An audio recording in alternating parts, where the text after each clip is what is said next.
আসসালামু আলাইকুম। কৃষি এগ্রো নার্সারির পক্ষ থেকে স্বাগত। তে চাষাবাদ করছে এক ভাই, ওনার সাথে কথা বলবো। আসসালামু আলাইকুম ভাই। ওয়ালাইকুম আসসালাম রহমতুল্লাহি ওয়া বারাকাতুহু। ভাই এটি কি সাজা থইছেন না ধরছে এরকম? দাদু ধরেছে এরকম। আরে পটল, এটি কি লম্বা জাতের পটল না খাটো হ্যাঁ, জাতের এটা পটল? লম্বা জাতের পটল। ওরে সেই চালান ধরা ধরিছে। নিচে আচ্ছা ভাই, এই পটলটা কত বছর হলে আপনার অভিজ্ঞতায় চাষাবাদ করেন? মোটামুটি প্রায় 6 বছর। 6 বছর হলে চাষাবাদ করেন। এই একই জাত না আলাদা আলাদা জাত? না, জাত একটাই। জাত একটাই। তাতে এই জাতে লাভবান বেশি না অন্যান্য জাতে লাভবান বেশি? এই জাতে লাভবান বেশি। আচ্ছা, এই জাতে তো থোকা থোকা দেখা যাচ্ছে, আসলে কি এই জাত এরকমই থোকা থোকা ধরে ভাই? এমনি এই জাতটাই ধরেই বেশি, অসাধারণ ধরা।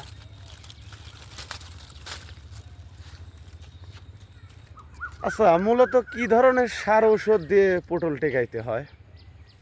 এটা সপ্তাহে একদিন হরমোন ব্যবহার করতে হয়।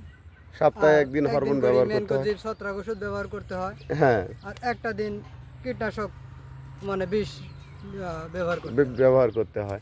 আচ্ছা, সারের ক্ষেত্রে কি সার ব্যবহার করলে সর্বোচ্চ ভালো হয়? টিএসপি ওর সাথে ডিএপি দিতে হয়, কিংবা ডিএপি বা ইউরিয়া দিতে হবে। ইউরিয়া দিতে হবে। আবার মাঝে মধ্যে খোল ব্যবহার করতে হয়।